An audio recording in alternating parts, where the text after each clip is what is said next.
Meus irmãos, boa noite, graça e paz, em nome do Senhor Jesus, para todos vocês. É um prazer novamente estar revendo-os.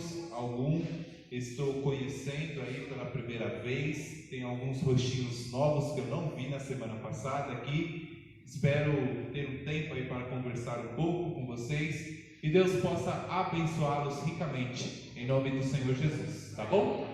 Meus queridos, em reverência à palavra de Deus, eu vos convido a se colocarem de pé e nós vamos iniciar aí uma série de mensagens no livro de Gênesis. E inicialmente eu vos convido a abrir as vossas Bíblias no livro de Gênesis, capítulo de número 1. Livro de Gênesis, capítulo de número 1. Do versículo 1 até o versículo de número 10. É um texto extremamente conhecido, é bem fácil de achar, tá bom? Livro de Gênesis, capítulo de número 1, do versículo 1 até o versículo de número 10. A série aí que nós pretendemos dar é de todo o livro de Gênesis, tá, irmãos? Então não é 50 mensagens não, porque não dá também, mas é uma mensagem que dá para abordar 2, 3 capítulos, tá? Mas Gênesis capítulo 1, do versículo 1 até o versículo de número 10, a palavra de Deus diz assim, ó: No princípio criou Deus os céus e a terra era sem forma e vazia, e havia trevas sobre a face do abismo, e o Espírito de Deus se movia sobre a face das águas. E disse Deus: haja luz, e houve luz. E viu Deus que era boa a luz, e fez Deus separação entre a luz e as trevas. E Deus chamou a luz dia, e as trevas chamou noite. E foi a tarde e a manhã o dia primeiro. E disse Deus: haja uma expansão no meio das águas, e haja uma separação entre águas e águas. E fez Deus a expansão, e fez a separação entre as águas que estavam debaixo da expansão e as águas que estavam sobre a expansão. E assim foi. E chamou Deus a expansão céus, e foi a tarde e a manhã o dia seguinte. E disse Deus: ajuntem-se as águas debaixo dos céus num lugar, e apareça a porção seca. E assim foi. E chamou Deus a porção seca terra, e ao ajuntamento das águas chamou mares, e viu Deus que era bom. Amém? Irmãos, rapidamente, tá? Eu só vou fazer uma explicação rápida aqui. Do versículo 1 até o versículo de número 10, se tem a descrição de Deus criando os céus e a terra. Do versículo 11 até o versículo de número 19 é a criação da vida vegetal. Do versículo de número 20 até o versículo de número 25 é a criação da vida animal.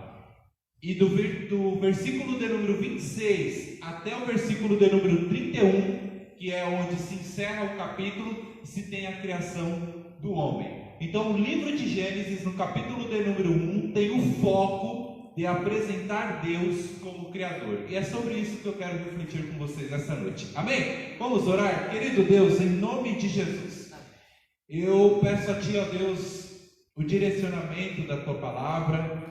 Eu peço a Ti o direcionamento do Teu Evangelho, para que o Senhor possa falar aos nossos corações, para que o Senhor possa ministrar sobre as nossas vidas, para assim aprendermos um pouco mais do Senhor, para assim termos uma relação mais íntima, verdadeira, para a nossa vida ser restaurada por meio da Tua palavra, Senhor Deus.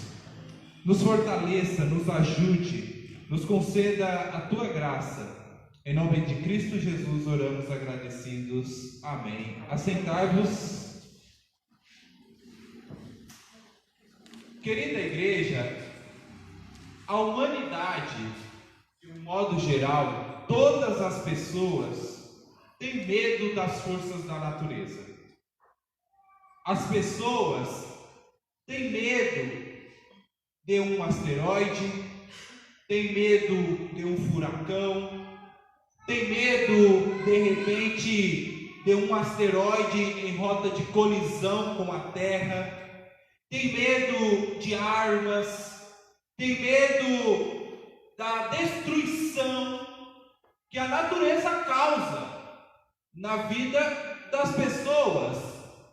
As pessoas têm medo da força, do poder da natureza. Tem medo dos terremotos, tem medo dos maremotos. A natureza, quando ela decide se impor, faz a humanidade tremer, faz a humanidade dar um passo para trás. A humanidade teme o poder da natureza. E com Israel, com o povo hebreu, não foi diferente. Os hebreus tinham medo da natureza.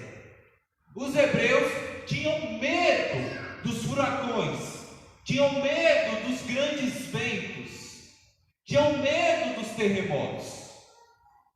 E Moisés escreve aqui no livro de Gênesis, logo no capítulo de número 1 e o versículo de número 1, o que? No princípio criou Deus os céus e a terra. A fala de Moisés é que o Rei do Universo criou a terra por meio da sua palavra, pelo poder da sua fala.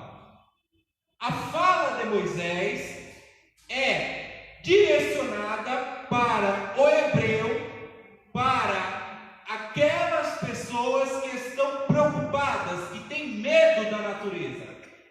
E Moisés fala: não se assustem, porque no princípio criou Deus os céus e a terra. E o que acontecia? Pelo fato das pessoas temerem o poder dos asteroides, o poder dos furacões, o poder dos grandes ventos tempestuosos. Afinal de contas, esses ventos tempestuosos, eles são onipotentes. Esses ventos tempestuosos, os furacões, por onde passa, destrói a vida das pessoas, acaba com tudo que está à sua frente. Esses efeitos, esse poder da natureza acabava se tornando alvo, acabava se tornando um ídolo. Os hebreus se prostravam diante da natureza. Os hebreus idolatravam a natureza, porque a natureza é poderosa. A natureza é tremenda. Quando se tem um terremoto, tudo sai do controle. O terremoto destrói tudo. Então eu vou idolatrar a natureza para que assim ela tenha misericórdia de mim e não acabe com a minha vida. Eu vou idolatrar os efeitos da natureza para que a mesma não se levante contra mim. E vem Moisés, logo em Gênesis, capítulo de número 1, e o versículo de número 1, e fala: no princípio criou Deus os céus e a terra. A expressão céus e terra é para dizer que Deus é o princípio de todas as coisas. Isso é interessante de ser enfatizado porque nos tempos antigos as pessoas enxergavam o tempo de forma cíclica. Todos os povos em volta dos hebreus viam o tempo de forma cíclica. O que era o tempo de forma cíclica? Não tinha começo, não tinha princípio, não tinha fim. Então era uma eterna mudança. Aquilo que ia, voltava. Aquilo que voltava, ia. E Moisés fala: não, no princípio criou Deus os céus e a terra. Óbvio que se tem um princípio, tem um fim. O tempo que Moisés nos traz não é um tempo cíclico, como os povos pagãos em volta que acreditavam. Um tempo em que você faz aqui e você escolhe aqui, e se você morrer, você vai reviver de novo. É um tempo cíclico e que nunca se acaba. Moisés fala, não, no princípio criou Deus os céus e a terra.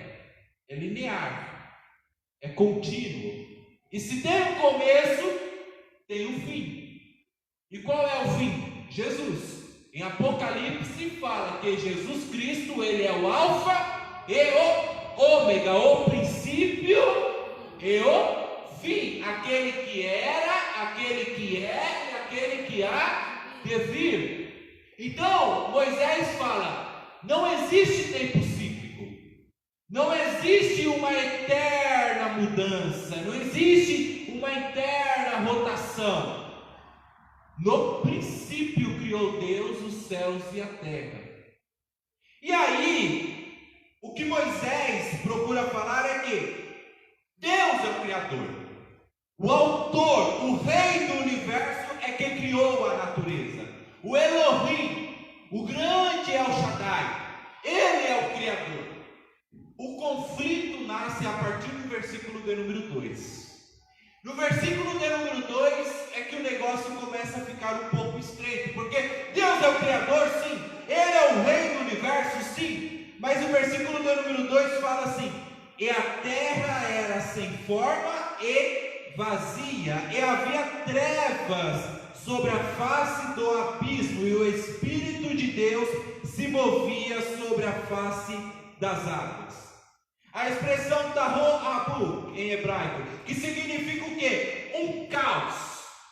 A terra que Deus criou é sem forma e vazia.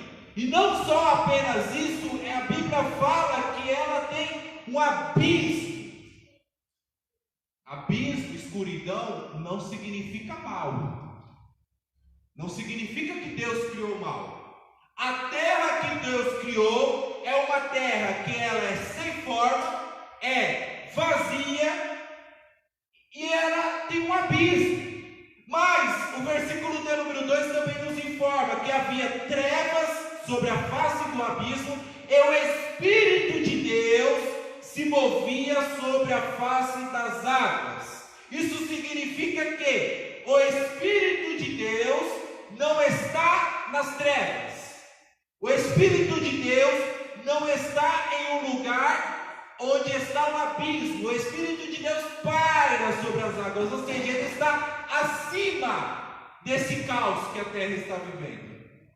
Então, percebam que a terra, ela é criada com 3 adjetivos. O primeiro, ela é sem forma. O segundo é que ela é vazia. E ela é escura por causa do abismo. Havia uma escuridão sobre a face do abismo.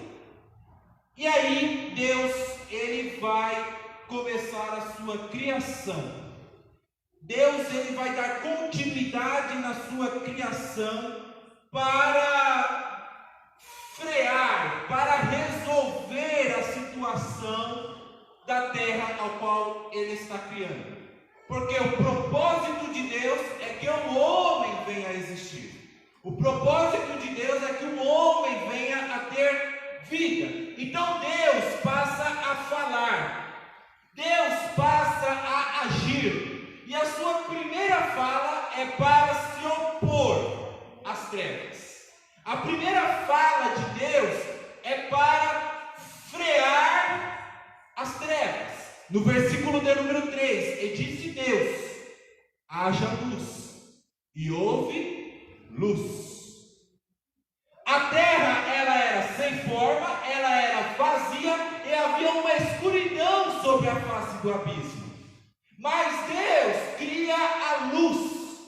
Por quê? Justamente para frear as trevas, justamente para frear a escuridão mortal. E como é que você freia essa escuridão? Por meio da luz radiante. E é por meio dessa luz que vai poder ter vida aqui na terra. Se não tem luz, não tem vida. E aí Deus ele cria a luz. E no versículo de número 4 e no versículo de número 5, Deus agora vai fazer uma separação. Deus vai separar luz de trevas. Deus separa a luz das trevas e vai estabelecer. Deus vai determinar. Deus vai apontar o limite da escuridão e vai confiná-la à noite. A escuridão não domina mais a terra. A escuridão não tem poder mais sobre o universo, porque agora tem a luz. A escuridão, ela vai ter um poder limitado, e ela vai ser noite. Versículo de número 3, e no versículo 4 e versículo 5. E viu Deus que era boa a luz, e fez Deus separação entre a luz e as trevas. E Deus chamou a luz dias, e as trevas chamou noite. E foi a tarde e a manhã o dia primeiro. Os 3 dias são dias de separação. São dias em que Deus rechaça a força do caos, que Deus freia, que Deus breca o mal, que breca a escuridão, que breca aquilo que está criado. Não estou dizendo mal no sentido de criação, estou falando mal daquilo que pode ser produzido na escuridão. Deus breca, Deus freia. Primeiro Deus se impõe à escuridão e cria a luz. Amém? Tudo bem? Amém. Versículo de número 5 até o versículo de número 7, Deus agora vai confrontar quem? As águas destruidoras. Versículo 5 até o versículo de número versículo 6 e versículo 7. E disse Deus: haja uma expansão no meio das águas, e haja separação entre águas e águas. E fez Deus a expansão, e fez a separação entre águas que estavam debaixo da expansão e as águas que estavam sobre a expansão. E assim foi. O que Deus fez? Deus cria a porção seca. Deus faz com que a água, a terra venha a ter forma, faz com que a terra possa frear as águas que destroem tudo, porque nós estamos diante de uma terra que é um caos, estamos diante de uma terra que ela é sem forma, que é vazia, e as águas destroem tudo. Só para os irmãos terem uma ideia, o que Deus fez foi como se fosse a praia, sabe? Não tem um mar, e aí vem aquelas ondas gigantes lá do fundo, só que à medida que ela vai chegando até a areia, vai chegando até a praia, a onda vai diminuindo, e quando ela chega na areia, ela simplesmente não existe mais. O que Deus cria é essa porção para frear o poder das águas destruidoras. Água abaixo, água acima e ar para respirar, mas ainda não é possível a vida do modo como Deus a queria. Deus prepara a terra trazendo a luz no meio da escuridão, porque por meio da luz vai ter vida. E agora Deus, ele freia o poder da água, porque sem água também não pode ter vida. Sem água, nenhum ser humano, nenhum animal pode viver. E aí no versículo de número 9, Deus vai separar a terra das águas. Versículo de número 9, aí disse Deus: ajuntem-se as águas debaixo dos céus no lugar, e apareça a porção seca. E assim foi. Deus faz com que as águas recuam. Deus faz com que as águas deem um passo para trás, para que a terra venha ter uma forma definida, porque agora não existe apenas o céu, mas também existe a terra, existem os oceanos, existe uma limitação da natureza. Deus ele vai trabalhando para que a natureza se limite, para que a natureza esteja sob o seu controle. O que eu quero que vocês entendam, e eu estou tentando ao máximo tentar explicar isso, é que antes existia um caos primitivo. Antes existia um caos onde a terra era sem forma, a terra é vazia, havia uma escuridão sobre a face do abismo, mas Deus vai trabalhando, Deus vai organizando para que tenha uma forma. Deus estabelece dia e noite, Deus estabelece que o céu é acima e as águas é abaixo, Deus cria os mares, Deus cria a terra seca, Deus faz todo o ambiente ficar preparado para a chegada da vegetação, que é o que acontece a partir do versículo de número 11. Nos 3 primeiros dias da criação, o que vemos é Deus fazendo recuar, vendo Deus brecar, é Deus frear as forças destruidoras do caos com o poder da sua palavra. Deus, ele freia a força da natureza. Isso não quer dizer que a força do caos não poderá mais afetar a terra. Deus, ele freia a escuridão, Deus, ele freia o caos, mas isso não quer dizer que a natureza não vai mais afetar a terra, até porque quando demos continuidade, na leitura do livro de Gênesis, vai falar do dilúvio.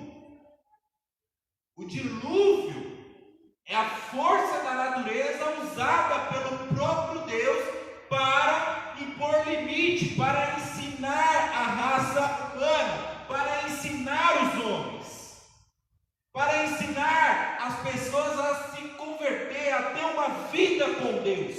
Deus, ele vai confinar as trevas à noite, Deus, ele vai frear as águas destruidoras, e aí, essa é a mensagem de Gênesis 1. Porque o que Deus quer nos mostrar, o que Deus quer nos ensinar, é que Ele é o Rei do Universo. É Ele que manda na natureza. É Ele que tem o controle e o poder sobre tudo e sobre todos.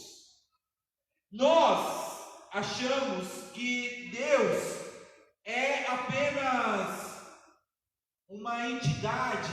Algumas outras pessoas acham que Deus é uma força ativa da natureza. Só que não, na verdade Deus é o Rei do Universo.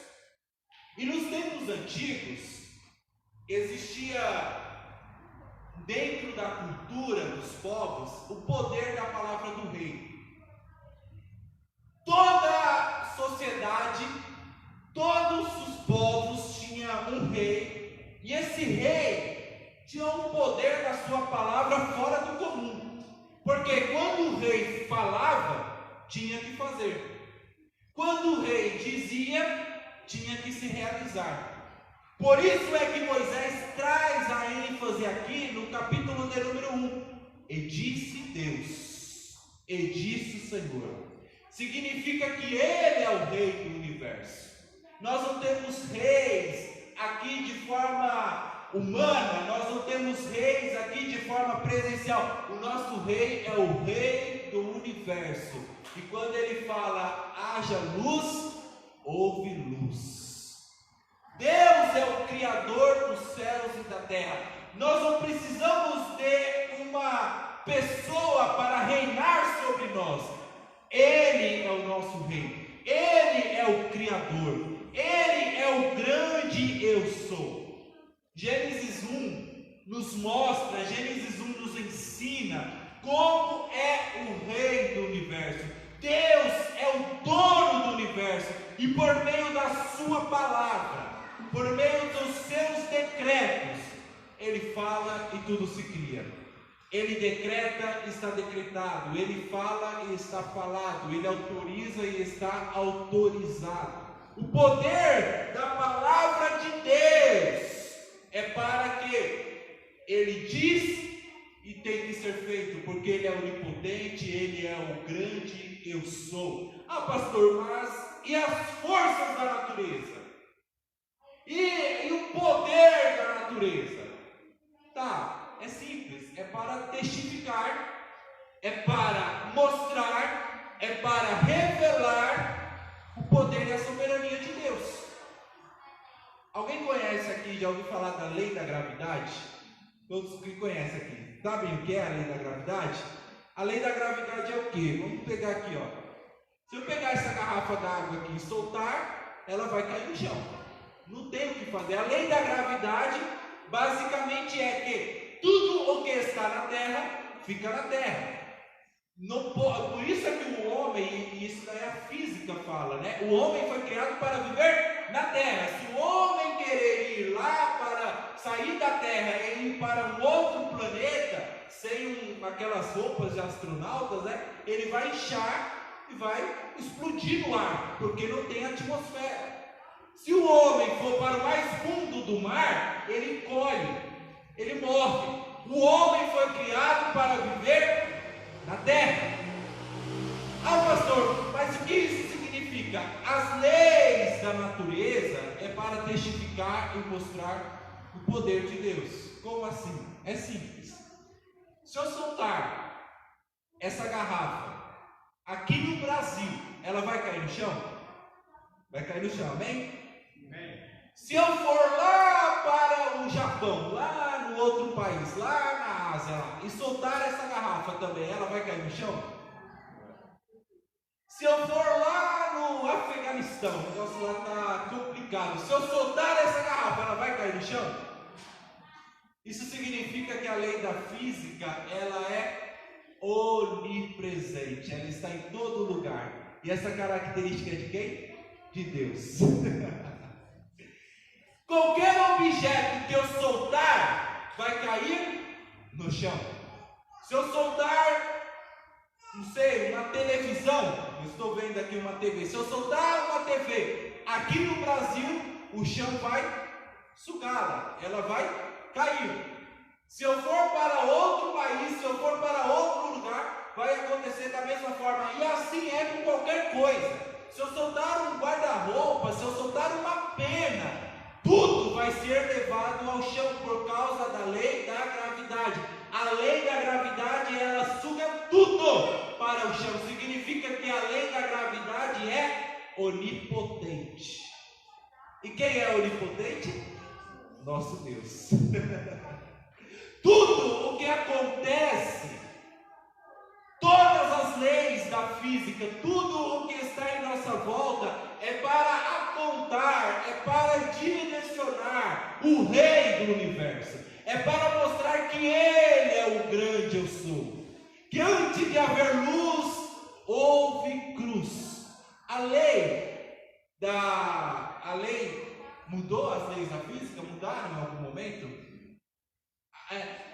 Desde 1500, no ano 1000, sei lá, 930 a.C., em todos os tempos, quando você solta um objeto, ele sempre cai no chão. Não é assim? Passa-se décadas, passa-se anos, passa-se séculos, mas a lei da gravidade continua a mesma. Amém? Isso se chama imutabilidade. Não muda. É do jeito que é, não se aperfeiçoa e nem regride. Quem é assim? O nosso Deus, o eterno Deus. Tudo o que acontece na física, tudo o que acontece no mundo, todas as forças da natureza, é para testificar, é para mostrar que Deus é o Rei do Universo, que Ele é que manda em tudo e em todos, que Ele é o grande eu sou. Por isso é que o narrador de Gênesis, capítulo de número 1, ele enfatiza que o Rei do Universo criou a sua obra muito boa. E aí vai dar continuidade a partir do versículo de número 16. Porque no versículo de número 11, vai dizer o quê? Olha só o versículo de número 11. E disse Deus: produza a terra erva verde, erva que dê semente, árvore frutífera que dê fruto segundo a sua espécie, cuja semente está nela sobre a terra. E assim foi. E a terra produziu erva, erva dando semente conforme a sua espécie, e a árvore frutífera, cuja semente está nela conforme a sua espécie. E viu Deus que era bom. Irmãos, vamos lá.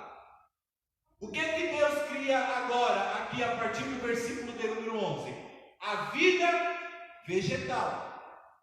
O que é a vida vegetal? As plantas, em linguagem simples. Deus cria as plantas, mas tem um porém aí. Para uma planta poder ter vida, é necessário que ela passe por um processo chamado de fotossíntese. É um processo biológico, científico, eu não vou me ater a isso, mas em resumo é que, se não tiver o sol, é impossível que uma planta tenha vida. E aí, a Bíblia vai nos dar a narração, vai continuar a sua descrição e vai falar aqui, que no versículo de número 14, que disse Deus: haja luminares na expansão dos céus, para haver separação entre o dia e a noite, e sejam eles para sinais e para tempos determinados, para dias e anos. Versículo de número 15: e sejam para luminares na expansão dos céus, para iluminar a terra. E assim foi. No versículo de número 14, o versículo de número 15, e aí o versículo de número 16 vai repetir e vai dizer o quê? Que Deus cria agora o sol. Mas, no versículo de número 11 e no versículo de número 12, vai falar o quê? Que a terra, que as plantas já estavam vivendo, que as plantas já tinham vida. E aí eu entrei em um nó na minha cabeça. Eu comecei a perguntar, eu falei: Deus, como assim? Se a planta para viver precisa do sol, como é que o Senhor cria o sol depois da criação da planta? Era para ser ao contrário. Primeiro criar o sol e por meio do sol gerar, auxiliar a criação da vida das plantas. Por qual motivo Deus criou primeiro a planta e depois o sol? Para Deus nos ensinar, e isso é muito profundo. Deus ele fez isso para nos ensinar a dependermos exclusivamente dele nas nossas vidas. Não tem outro motivo. Deus ele criou as plantas primeiro e depois o sol para ensinar a humanidade que, por mais que nós venhamos precisar do oxigênio para poder ter vida, como eu falei nessa manhã, antes do oxigênio nós precisamos de Cristo Jesus. Não é possível ter vida se não tivermos Deus. Não é possível ter vida se não tivermos o Senhor Jesus. Por mais que todas as condições estejam satisfatórias, preparadas para a nossa recepção, para a chegada da vida, se não tiver Deus como centro, como o objetivo primordial da sua vida, se você não entender que Deus é Ele que faz com que você respire, não tem sentido Deus te proporcionar o oxigênio. Não tem sentido você respirar se você não saber que o fôlego de vida que você tem foi colocado e instituído pelo próprio Deus. Por isso é que Deus nos ensinou, no versículo de número 11, aqui por meio da criação vegetal, para que nós, homens, nós, seres humanos, aprendêssemos a depender exclusivamente do Senhor. Israel temia os deuses pagãos. Israel temia os deuses da natureza. Mas o relato da criação do sol, porque o sol queima tudo, o relato da criação da lua, o relato da criação das estrelas, o relato da criação de todas essas divindades que os hebreus adoravam, são inferiores, são submissas ao Rei do Universo, são submissas ao grande eu sou, porque Ele é que fala, é Ele é que determina, é Ele que age, é Ele que é onipotente, é Ele que é onisciente, é Ele que manda, é Ele que é o grande eu sou. E aí eu já vou atravessar um pouco, eu vou partir para o versículo de número 26 de Gênesis 1. Porque em Gênesis, capítulo de número 1, e o versículo de número 26 vai falar o quê? Da criação do homem. E disse Deus: façamos o homem à nossa imagem, conforme a nossa semelhança, e domine sobre os peixes do mar, e sobre as aves dos céus, e sobre o gado, e sobre toda a terra, e sobre todo réptil que se move sobre a terra. Versículo de número 27. E criou Deus o homem à sua imagem, a imagem de Deus o criou, homem e mulher os criou. Lembram que eu falei para vocês que o rei, nos tempos antigos, tinha um poder muito grande na sua palavra? Tudo bem, igreja? Está comigo, irmãos? Amém? Amém. Estão me acompanhando? Tranquilo? O rei tinha um poder enorme na sua palavra. Quando o rei falava, tinha que fazer. Vocês já viram esse filme? O rei determinou, está determinado.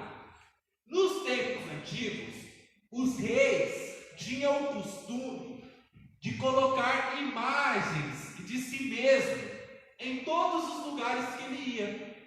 Em todo local que ele passava, ele colocava uma imagem de si mesmo, por meio... Como que ele fazia isso? Por meio de estátuas. Ele passava e deixava uma estátua sua. Por quê? Ele fazia isso para mostrar, porque as imagens do rei diziam para todos que estavam em sua volta, para todas as províncias, para todos os lugares ali dominados pelo rei, para mostrar que aquilo dali é propriedade do rei, que ele é que governa sobre aquele local. Então, por exemplo, se nós estivéssemos na Babilônia, há não sei quantos anos atrás antes de Cristo, e tivéssemos um rei, ele iria vir aqui e colocar a estátua dele aqui, para mostrar o quê? Eu que mando aqui, é eu que governo aqui, a minha imagem mostra que eu sou o governador, que eu sou o dono daqui. E aí Moisés escreve isso. Meu irmão, isso é tremendo. Em Gênesis capítulo de número 1 e o versículo de número 26, Deus fala: disse Deus, façamos o homem à nossa imagem, conforme a nossa semelhança. O que Deus estava querendo nos ensinar aqui? Qual é o lugar e aí vocês vão entender porque depois Deus fala assim, ó, crescei e multiplicai, né? Bom, cresçam, fortifiquem, produzam filhos, frutifiquem, criem famílias. Por quê? Para o homem dominar todo o universo. E por meio da criação do homem, por meio da representação humana, todos viessem testificar, todos viessem perceber, todos viessem compreender que Deus é o Rei do Universo, que Deus é o Rei de tudo e de todos, que o mundo em que vivemos é domínio de Deus, que o mundo em que estamos inseridos é o seu reino. Por isso é que ele abençoa o casal e fala, olha, multipliquem para que vocês dominem a terra. No versículo de número 28, e Deus os abençoou e Deus lhes disse, frutificai e multiplicai-vos e enchei a terra e sujeitai-a e dominai sobre os peixes do mar e sobre as aves do céu e sobre todo animal que se move sobre a terra. Porque o homem vai testificar a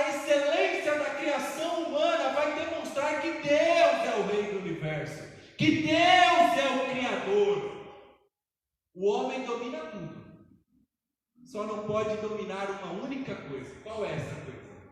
A árvore do conhecimento do bem e do mal. E Deus fala: olha, vocês podem comer tudo, menos daquela árvore. Porque no dia em que você comer daquela árvore, certamente morrerás. E a Bíblia vai nos dizer, e aí nós já estamos dando um salto enorme, lá em Gênesis capítulo de número 3, que Adão e Eva pecam diante do Senhor. Adão e Eva comem, coloca a mão, se apropria da árvore do conhecimento do bem e do mal. Pensem comigo, irmãos, vamos refletir um pouco, tá? Gente, horário voa, né? Bom, mas eu já estou chegando ao fim, tá, irmãos? Pensem comigo. Deus cria o homem para que por meio da sua figura, ou seja, eu, Bruno, em qualquer lugar que eu vou, mostro o quê? Que Deus é o rei do universo. Eu vou para o meu serviço, Deus manda lá. Se eu vou para o Brás, Deus manda lá. Se eu vou para outro país, Deus manda lá. Ele é o rei do universo, porque é a imagem e semelhança de Deus. Aí Deus fala: olha, vocês podem dominar sobre tudo. No versículo de número 27 fala: olha, dominem sobre os peixes do mar, sobre os animais da terra, sobre tudo e todos, menos aquela árvore do conhecimento do bem e do mal. Porque no dia em que dela comer, certamente morrerás. Por que Deus fez isso? Deus fez isso, prestem atenção. Deus fez isso para ensinar o homem a ter limite na sua vida. Por quê? Porque Deus está no mais alto e sublime trono. E aí, Adão e Eva olham para todo o universo, olham para todo o mundo e falam: meu Deus, eu sou dono disso tudo. Eu mando na natureza, eu sou um dominador sobre os peixes, eu domino sobre as aves, eu domino sobre os mares, eu domino tudo. Mas quando o homem olha para aquela árvore, ele fala: eu não domino nada.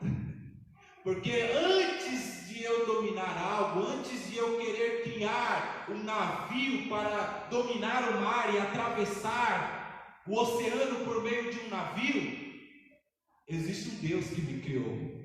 E Ele me ensinou que se eu for por um caminho errado, isso vai me trazer grandes problemas. A árvore do conhecimento do bem e do mal só tem essa finalidade, só tem esse objetivo. É de nos mostrar, é de ensinar o homem a ter limites. Domine sobre tudo e todos, mas nunca se esqueça que você é uma criatura. Nunca se esqueça que você não é criador. Nunca se esqueça que você é limitado. Nunca se esqueça que você é um ser humano. E eu é que sou Deus. Portanto, comam, se alimentem, frutifiquem, cresçam, domina sobre tudo e todos. Mas quando você olhar aquela árvore do conhecimento, se recordem, nunca se esqueça que existe um Deus que criou tudo isso daqui para vocês.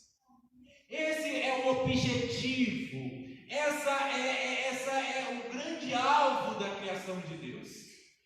Porque, irmãos, nos tempos antigos, as pessoas, desde as suas antiguidades, elas eram extremamente religiosas. E todos os mitos da antiguidade apontavam, todos os mitos da antiguidade diziam que os deuses obrigavam os humanos a suprirem os seus alimentos. Todos os mitos da antiguidade diziam que os humanos deveriam correr atrás dos seus alimentos, que os humanos deveriam buscar os seus alimentos. Por quê? Quando você busca o seu alimento, tem uma oferta que é separada para o seu Deus, tem uma oferta que é separada para o paganismo. Então é o homem que vai atrás dos seus recursos, É o homem que vai atrás do seu alimento. Em Gênesis é o contrário. Não é o homem que vai atrás do alimento. É Deus que prepara o alimento para o homem. É Deus que envia o alimento para o homem. É Deus que traz o alimento para o homem. Em todos os mitos antigos, é o homem que se curva diante de Deus. É o homem que clama a Deus. É o homem que oferece sacrifícios aos seus deuses. Mas em Gênesis é o contrário. Em Gênesis é Deus que desce do seu alto e sublime trono e vem visitar Adão no jardim do Éden. Oh glória, coisa linda, maravilhosa. O que Moisés está nos ensinando é: Israel, povo de Deus, nunca se esqueça que por mais que a natureza seja poderosa, por mais que a natureza seja onipotente, eu sou o Criador dela. Porque podem idolatrá-la, podem chamar o mar como rei, podem chamar o terremoto como rei, pode, porque ele passa e destrói tudo e todos, é verdade. Só que eu sou o rei dos reis, eu sou o Senhor dos senhores, eu é que mando na natureza. E a Bíblia fala que em uma só voz Jesus acalma a tempestade. Ele é o alfa, ele é o ômega, ele é o princípio, ele é o fim, ele é aquele que era, o que é e o que há de vir. Ele é a raiz de Davi, o príncipe da paz. E aí a Bíblia vai nos dizer que após o 7º dia da sua criação, Deus descansa. Deus descansa. E um detalhe, tá, irmãos? Vamos ensinar uma coisa aqui, aproveitando já. Esta não é base para que você separe o sábado como o dia do Senhor. Parem com isso. Não está errado. Está errado porque a Bíblia fala, a Bíblia diz assim, ó, que no 7º dia Deus terminou a sua obra e descansou. Portanto, no 7º dia, Deus concluiu o seu trabalho. Deus ainda trabalhou, mas depois descansou. Podem ler o texto aí que vocês vão ver. A Bíblia diz isso. Deus no 7º dia não descansou, os 24 horas, né, para nós entendermos aqui. Não. Deus trabalhou e aí finalizou a sua obra e por fim descansou. Querida igreja, amados irmãos, o que eu quero falar para vocês aqui essa noite é que talvez a sua vida esteja como o Gênesis 1:2. A sua vida, ela está sem forma. A sua vida, ela está vazia. A sua vida está uma escuridão. Existe um abismo dentro de você enorme. E por mais que o Espírito de Deus paira sobre as águas, ainda não começou uma transformação, não começou uma mudança, não começou uma revitalização, não começou uma renovação. Mas essa é a noite que o Senhor Deus preparou para você, para falar que Ele é Deus na sua vida, que Ele é o Rei do Universo, e que se Ele manda em um oceano tão gigantesco que tem grandes animais devoradores, Ele também é poderoso para cuidar da sua vida, Ele é poderoso para cuidar do seu coração, Ele é poderoso para cuidar dos seus sentimentos. Eu gostaria que você refletisse sobre a sua espiritualidade com Deus, porque talvez você esteja vivendo no caos.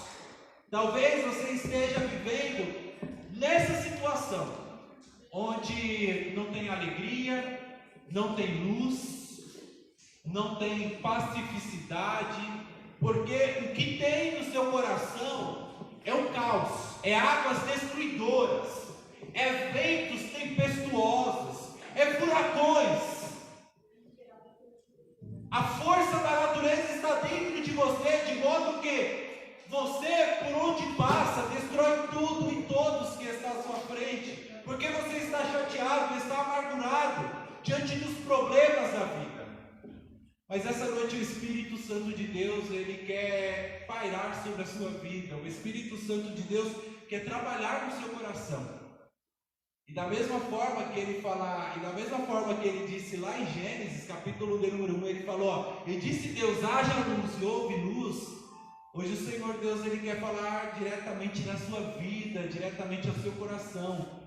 Que haja luz, que haja calma, que haja tranquilidade, que haja alegria, que haja prosperidade.